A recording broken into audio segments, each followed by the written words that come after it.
DonInLondon, hello. It's September the 27th. My video is all about recovery from addiction to either substance or behaviour. My addictive substance all those years, 35 and more I suspect, was alcohol, and behaviour went with it. Trying to be with the right people, in the right place, doing the right things and having the right things. And why do I include people, places and things as part of my behavioural addictions? Well, if I'm always trying to be with the right people, as I think they are the right people, in the right place, with the right things, doing the right things, wanting the right things, all about wanting beyond what is probably reasonable, a reasonable amount of whatever it was. And that applies to alcohol too. The very first drink I took, which I can remember, changed the way I felt. And in changing the way I felt about life, I started to fix myself with it. So I fixed my feelings, I fixed my outlook, I fixed my attitudes and behaviour towards a drinking culture and associating with people who drank like me. And if they didn't drink like me, I probably tried to encourage them to drink like me. Or they left me, or excused themselves and moved along. And I don't blame them, because what I was doing, although it seemed right at the time, was me being the worst I could be because I was drinking, and it was the best I could be when I was drinking. But in amongst all of that, alcoholic, also workaholic, also relationship-aholic, always trying to be perfect, or as perfect as I could be for you, and not really understanding what life was really about, which is a balance of being included, having enough control, freedom of choice, and how to love people, be loved back, and keep on learning what life can be. So I was a very confused person and used to follow whatever anybody asked me to do. So if somebody in a senior position at work asked me, can you do this? I'd say yes, and then find out how to do it. And rarely did I fail. But I did have a monumental failure in the third career, which caused me to completely break down. And in that breakdown I stopped drinking for a couple of years just to see what was what. And I just discovered the awful truth. I hadn't been doing much of what I could have done had I known it was okay for me to choose. And in addition to that, I also found out I had clinical depression. And it had been there way before the drinking days had become nightmares. But alcohol is a depressant, so it takes time to resolve and sort out what's going on. And the good news is, today, one day at a time, I don't drink alcohol, I don't obsess about being with the right people, in the right places, doing the right things and wanting the right things. So life has changed a lot. And it took me a long time to find out how to be sober, how I could be sober. And I never knew that there was a fellowship out there that could help me, and that fellowship is AA, Alcoholics Anonymous. The gift was I could go listen to people who had a similar problem and very diverse backgrounds, and had a multitude of ways to stay sober, based on the 12-step principles, or 12-step program as it's often called, of how to be sober one day at a time, and live well with a set of principles in mind which keep us open, honest and willing to live life as it is and to change as life changes. So no longer stuck in an old way of behaving, no longer stuck in doing the same old and expecting a different result. That's the insanity of drinking, and always trying to be perfect. It's insane. It doesn't work. So I'm much happier today. I can only speak one day at a time, because that's how the program works for me, and that's how it seems to work for everyone else. So we encounter life as it is, life on life's terms, reality, and some call that spiritual, the ability to cope with now. So AA is an emotional, spiritual, physical program of well-being, focusing mainly, once we've got over the physical aspect of drink, the craving, the shaking and all the rest of it, once we've stopped and found how to be dry enough to start listening to what's going on. And I'm very lucky. I'm very lucky that I'm still alive. I'm lucky enough to be alive long enough for other things to happen to me. Because I'm human and getting older, other chronic conditions manifest. And sometimes, like last Saturday, I fell over, or nearly fell over. I was hanging on to my bicycle and I caught my foot on the curb and I've done some damage. So I may be off to see the emergency department today. I've put it off just to see what is what. But I think an X-ray is called for, just to see. So then I will know what to do. I will know what to do with what is best for me. And it does no harm to get a second opinion about anything or everything. More about that in a moment. I'm just going to share the AA preamble on this little card, which is available from AA meetings all around the globe in your own language. The part of doing these videos was simply some people can't get to meetings and other people are not ready to read anything much in their early recovery, and some people have difficulties reading. I know I did, and still do from time to time, because I'm dyslexic, and that's not a badge of honour, it's just a fact of life. So many of us are almost like word blind in some instances, so we mix the words up as we go. And there are all sorts of names for different conditions similar to do with reading and writing. But reading and writing can be a real difficulty if you have little experience of doing it. Another reason why I do these videos. So this card has the AA preamble. Inside it has the 12 steps and 12 traditions, which are often read out at meetings. And on the back of it, it has something called the Serenity Prayer. And it has that word God in it as well. And the word God, for me, is shorthand for truth, love and wisdom. The truth of now, based on sharing and understanding from others how they see the situation. So I may have opinion and belief, but the truth of now is bigger. It's what is right. Well, it's not what is right. The truth of now is just as it is. So truth, love and wisdom. Love, how to love, be loved back and useful. And the wisdom comes from anywhere and everywhere these days, inside and outside fellowship. But the most important wisdom I learned was how to be sober in fellowship. So here is the AA preamble, as said at the beginning of every meeting. And in meetings, what you see is what you get. Attraction, the similarities, rather than promotion, which is me saying that AA will fix you, and it won't fix anything. All AA does is give us the opportunity to find out how to live life real today, with support and with help. Immediate support and help, often, if we have enough telephone numbers in our phone, or we can get to a meeting and share what is going on for us. So here is what AA says about itself. And when I talk about AA, it's about everyone in the fellowship, all the same size, trusted servants in unity, service and recovery. So the AA preamble. Alcoholics Anonymous is a fellowship of men and women who share their experience, strength and hope with each other, that they may solve their common problem and help others to recover from alcoholism. The only requirement for membership is a desire to stop drinking. There are no dues or fees for AA membership. We are self-supporting through our own contributions. So in there, the only requirement for membership, a desire to stop drinking. And there are no rules, laws or regulations to impede your progress or make you fit in. There's no making you do anything. It's about what you choose to do. That's your choice. It must be freedom to choose. And if you haven't got any money, don't worry about it. I know I did.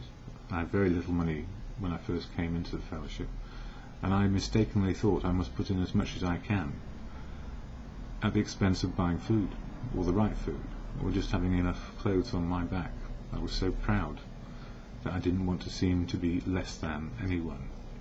But of course, that wasn't necessary, and it was a bit foolish of me to do it. It didn't even make me feel good. I sort of resented it. Anyway, self-supporting through our own contributions. Those who have do, those who haven't are better off not trying to. AA is not allied with any sect, denomination, politics, organisation or institution. does not wish to engage in any controversy, neither endorses nor opposes any causes. And in that few sentences, everybody in fellowship has an association, affiliation, beliefs, which are unique to them, and often they share about them. And it's important they do, because it puts context into how we keep sober with the life we have. But we don't have to adopt other people's ideas and beliefs or connections. We are learning how to be sober for ourselves in our own lives. So we look for the similarities and not the differences. Our primary purpose, always, is to stay sober and help other alcoholics to achieve sobriety. And in as much as we can, as a newcomer, we're sharing the news of how it is out there in the world of drink, because some of us are quite a long way away from a drink. But we always know the next one could be an arm's length away. So we don't sit on our laurels and think to ourselves, now I'm sober, it'll all be all right. That's when the real work of living, well, actually work and living and pleasure and happiness, as well as sadness and grief, all the stuff we've probably pushed away for a long time, starts to emerge. But the big news is, when we stop drinking, there's an enormous gap inside us which feels very, very uncomfortable. And what do we do with all this time, all this awake time, all this real life time? It can be overwhelming. So what I did, I stayed close to meetings where I could see what I could get in terms of wisdom, connections and friendships. I was more interested in just staying sober and keeping out of a pub or a bar or going to a market and getting booze. And I was able to achieve that by, when I felt like a drink in my early days, just simply go to a meeting and listen to what's happening for other people. And it was better than TV because it was real. It was better than what I was used to because I wasn't forgetful anymore. In fact, I was so churned up inside remembering instances of my life that it was difficult to cope. So meetings were really important because they were immediate relief from my thinking and also the feelings which were coming out in great big extremes of feeling. Anyway, what I do here, this is all about the steps of AA, as you can gather. Daily Reflections, this book, which is from AA, 1 page a day, covering the 12 steps and 12 traditions. So I share the daily reflections for this day, 27th of September, and something of how it impacts on my life. And it's difficult sometimes to make sense of these things, and what I found over the years is that the meanings change. If you've got good literature and you're having life experiences, what you're reading actually changes because we get more experience of life. We are wider, broader, deeper in our feelings and our thinking. That's what happens. So where we might have been stunted in our development by adopting the let's push it all away, drink ourselves silly, and imagine we're happy. And in fact I was happy, but it was superficial, and I was quite indifferent to what was happening to me, which meant I couldn't be very cherishing towards other people. And the very concept of love was extremes. It was living out big experiences which I created with whatever partner, the girl of my dreams at the time. Whatever, the girl of my dreams at the time. And with a great deal of sensibility, most of them moved on quite quickly. Anyway, the AA daily reflection for today. Without reservation. When brimming with gratitude, one's heartbeat must surely result in outgoing love. That's as Bill sees it, one of the co-founders of the Fellowship, Bill Wilson. No longer about. Fellowship's been here for about 80 years now. While practicing service to others, if my successes give rise to grandiosity, in other words, big shotism again, I must reflect on what brought me to this point. What has been given joyfully with love must be passed on without reservation and without expectation, for as I grow, I find that no matter how much I give with love, I receive much more in spirit, or in spiritual terms. And I don't know what Bill Wilson's spiritual outlook was, but mine is very simple, and it was actually said by a very senior cleric. And I don't know that the religious background means it needs that context, because this cleric said quite simply, when asked what is spiritual, he said it's the ability to cope with real life. And everything is spiritual. So if my spiritual connection to living is immediate, my feelings are working and my thinking is pretty much on track and balanced, life feels good. And part of the fellowship, the 12 traditions, is about unity, service and recovery. So giving it away as an individual, we receive more back often from the many, and we do it, we are all in it together. So it's a community of recovering alcoholics, community rather than an organisation. I've got a neighbour with a dog called Wobble. And Wobble's been very active over the last few days, so if you hear the woofing in the background, that's Wobble, and you may hear it very loud now. Wobble's going out for a walk. So, September 27, some of my thoughts for today. I wrote this a few minutes ago, and this was in response to something that someone said to me, or wrote to me yesterday. And I've still got my email on too. I'll just turn it off.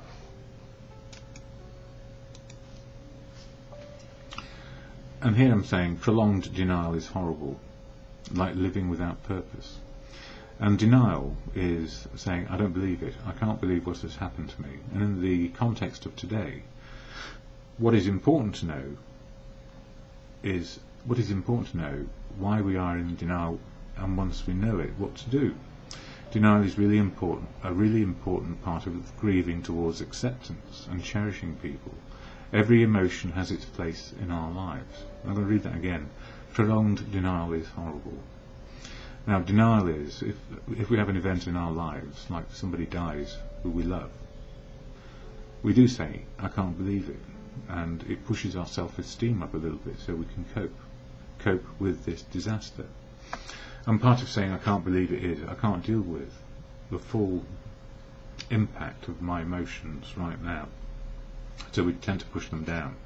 And in the old days we would take a drink maybe, if we were prone to taking a drink.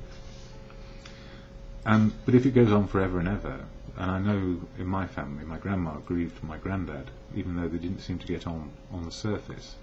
When he died, it made a big hole in her life, and she didn't like it, and her denial went on for a long time about her feelings and her grief. And why grieve somebody? Grandad was a bit of a difficult character, yet for some reason they stayed together for decades. And Grandad was good to her in his own way in his latter years, when he stopped playing golf quite so frequently and drinking as much whiskey as we thought he was. Turned out he was drinking more. The whole of the upstairs of the house was full of whiskey bottles. Anyway, that's a couple of decades ago. Yes, what is important to know is why we are in denial, and once we know it, we can do something about it. Denial is it's a really important part of grieving towards acceptance and cherishing people, and also cherishing the memories that we have of people. But if we say we're looking for closure on something, that's a part of denial, in my humble opinion, because if we want closure to forget, rather than cherish and have a good memory and accept that that person is gone and we have an empty gap. If we know we've got an empty gap in our lives, we don't have to fill it necessarily with junk or try to replace what has been lost. New living will happen if we are open to it. But if we are closed down and don't know what's happening to us, don't even understand what denial is, ignorance is not bliss. We just have this horrible black cloud over us. So we are allowed to have a horrible black cloud over us when we are in grief, and sometimes that grief can last for years on years, not because we are in some way the words. It's not because we are in some way trying to hold on to what has gone. It's that we need to hold on and find the cherishing moments to get over the anger, the frustration, and all the rest of it. And when I gave up my best friend, namely alcohol, I was grieving for quite a while. And I didn't want to go backwards and start up another love affair with the bottle. So it was difficult. And my other thought this morning, sometimes too strong. Somebody said I was strong. And sometimes I can be too strong. Toughing things out can be a real issue for me when it comes to health issues, emotional and physical. Explanations and never having consistent help means going over the same old, same old. So when it comes to emotional help from a counsellor or a psychiatrist or a doctor who may have picked up my notes for the first time, going over the same old ground can be extraordinarily and painstakingly difficult. But sometimes we have to do it. But if we have to keep on doing it over and over again because we have no consistency, what do? Well, for me, in recovery, immediate feedback helps me immensely to keep matters in the here and now. So not building it up and saving it up to go see a psychiatrist or a doctor or whatever it happens to be. Waiting for help is simply unhelpful. When we have to wait on professionals, often overloaded and so unavailable. So it's not the professional's fault often that we have to wait. It's just that there isn't anyone available, or we can't afford them, or. But if we have some consistent help, which may push us towards the right support, not necessarily in fellowship, but if a fellowship person says, you need to go see your GP because your head's falling off, or haven't you noticed that your arm is swollen and it's broken, or it looks broken to me. I mean, these are just lay people, but the lay person often has a lot of experience of life around other elements that impact on us. So the wisdom is, take some advice often from an immediate advice, and then try and find the right professional and their availability. And if we share about it, often people say, I know someone you could go see. So it's all about making good connections and networking. It's a bit like the social networks on the internet these days. It is about networking and sharing what is going on. And we're very lucky. And it's another form of media and media recovery. Depends how you use the tools that you have around you. That's whatever works, it's worth having a go, see what can happen. But if we are untrained and feel resentful about changes in life, and especially denial about some of the things which are going wrong with us as we get older, least said, soonest mended doesn't apply. More said, soonest in the right place at the right time with the right people. Yes, waiting for help is simply unhelpful when we have to wait on professionals, often overloaded and so unavailable to us. And previous years, last year, I'm responsible, that is part of our living amend. So September, all about step 9, making amends to people we have harmed and restitution where we can, without doing further harm to them or others. Yes, I am responsible, this is part of our living amend to ourselves and others in step 9. We let go of old ways as we learn new attitudes and behaviour. We take account of our impact on others. We assume less and involve others in decision making if we can do that. So rather than going it alone and saying, I've just finished doing X, Y and Z and here it is, we don't necessarily get praise for it because it's not invented by them as well. First we need build trust with others by our actions today. Yeah, we do need to actually share what we're doing and how it's going along if we are in the company of others doing things. Again, service and esteem. Unity, service and recovery is the traditions. Service and esteem, or confidence, service and confidence. Unity, service and recovery are key. Like all elements of recovery life, we can experience highs and lows in our endeavours. Service daily in any capacity improves our esteem. We take care that service is always without expectation and helps us on track, helps keep us on track, sober and responsible today. So, what is service? It can be in a meeting, it can be just saying hello to people, or just being there and sharing a happy beaming smile, or if you're forlorn and angry, resentful and sad and depressed, someone may be able to just say, I know what it's like. Have a cup of tea, eat a biscuit and come home and still feel crap. But at the same time, we've made the effort to keep connected. And isolation is one of the big danger points for us, because if we get into a place of complete isolation, which is not unusual, we can go back into finding our best friend again and lapse or relapse, or whatever you want to call it, take another drink. Definitely not recommended, but we understand why it happens. And some of us, when denial comes back, big time, deny the bad side of how bad it was, or we only find out how bad it was by doing it again. And thank goodness I haven't had to do that for quite a while. And from other years, a step 9 dilemma.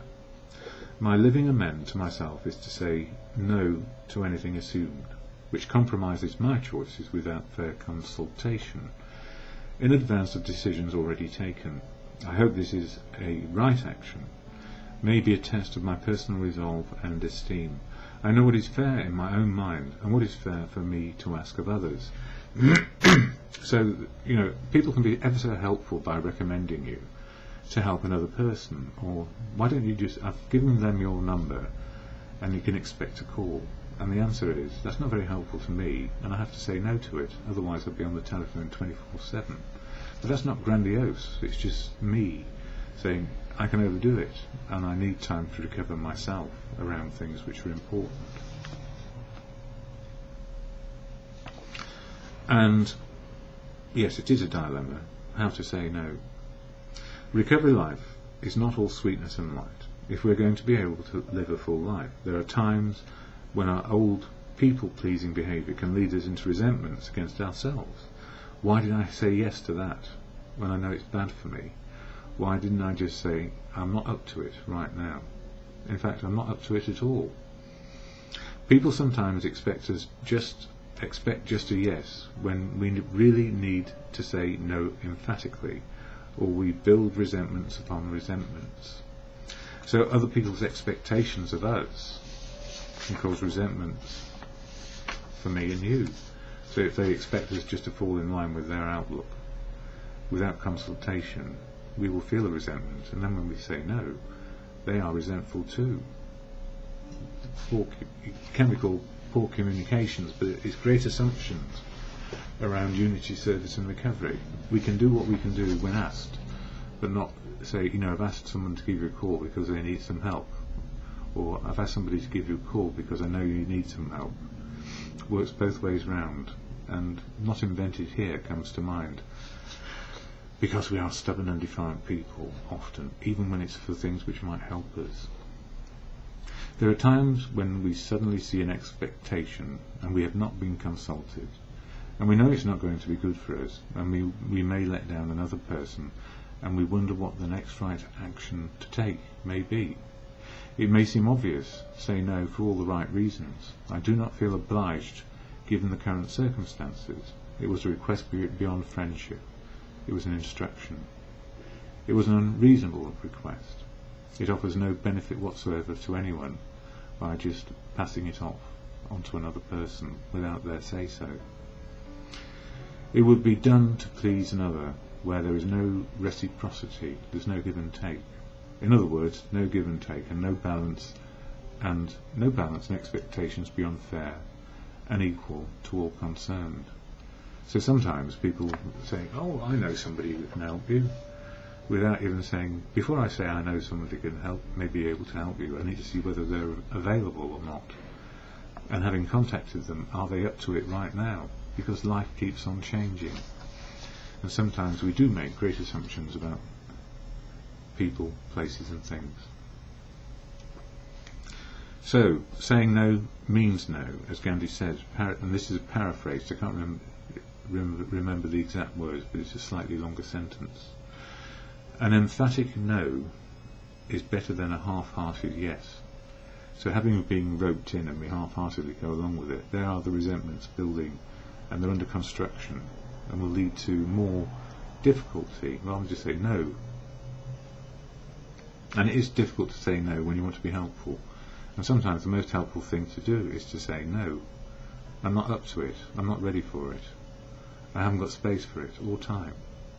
Sometimes it's not easy, sometimes difficult, sometimes it hurts to say no, yet the no is less hurtful long term to oneself and to others, because if we haven't got the time and the space to do something, all we give is a half-hearted response because we're just not able to devote the right amount of time to it.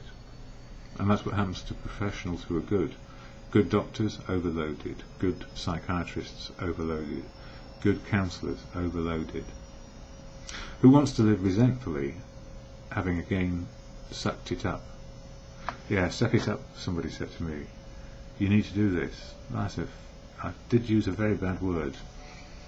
Not me today, and it's taken me a fair few decades to get to the point where saying no for my own sanity, and also for the sanity of the person who maybe is asking for me to do something for another third party, is not so helpful, because I have my limits. I don't have partitions in my head like I used to around helping people. Things just roll into each other. I don't have the mental acuity. I may have skills, but using those skills is definitely detrimental. It's like trying to be a professional footballer at the age of 75. You can still be a professional footballer at 75 as long as the people you're playing are probably 75 as well, and in the same sort of category of skill and ability. And somebody said recently, in the world of psychiatry, beyond 50 is a very dodgy place to be professionally. And I've had the good grace to realise that some of the people trying to help me, who were eminent psychiatrists in their field, were somewhat past it. They were past their sell-by date, and they ought to have hung up their shackle and retired and maybe become a coal miner. But of course that would just be silly. Anyway, me for today, step 9, all about making restitution and amends as we can without doing harm to others. And then we move on to step 10, which is only 4 days away. All about doing the daily inventory, spot checks about what's going on for us, what's disturbing me right now, and what can I do about it. Well, I know, for me, the Serenity Prayer offers a golden opportunity, because it's constructed to say, I can change me and my attitudes. I can't change you, your attitudes or behaviour. It's not for me to do that. It's for you to decide what you want to do every day. Choices, freedom of choice applies not only to me but to every single person on the planet. So if I'm engaging with others in some activity, best to involve and include in the decision-making process as best we can. Two-way street. But the step 9 is really about me developing a better outlook, understanding my attitudes and behaviour and what's going on, and not to try and criticise anybody else anymore. But step 9 is resolution and restitution without doing more harm. This Serenity Prayer, can do, can't do, wisdom to know the difference, saves me from the pain of trying to control people, places and things, and work out what it is I can do, and when to approach and when to withdraw. And it's to God, your understanding of God or your higher power. I choose to believe in truth, love and wisdom, the truth of now and being able to cope with it, how to love and be loved back, and wisdom, which often comes from other people, or wisdom learned, put into practice with people who know what I'm about and what I'm trying to do. So true, open, honest and willing to change. That's how the Serenity Prayer works for me. When I remember, I don't rule the world, I'm just merely a player on the same stage as everybody else, the world stage, the global stage. being a part of. We all have a voice now, if we choose to use it. Most of us do, somehow, somewhere. So, to God, or in good conscience, the Serenity Prayer. God, grant me the serenity to accept the things I cannot change, courage to change the things I can, and the wisdom to know the difference. Always in the moment, imperfectly perfect moment, and just for today. Today.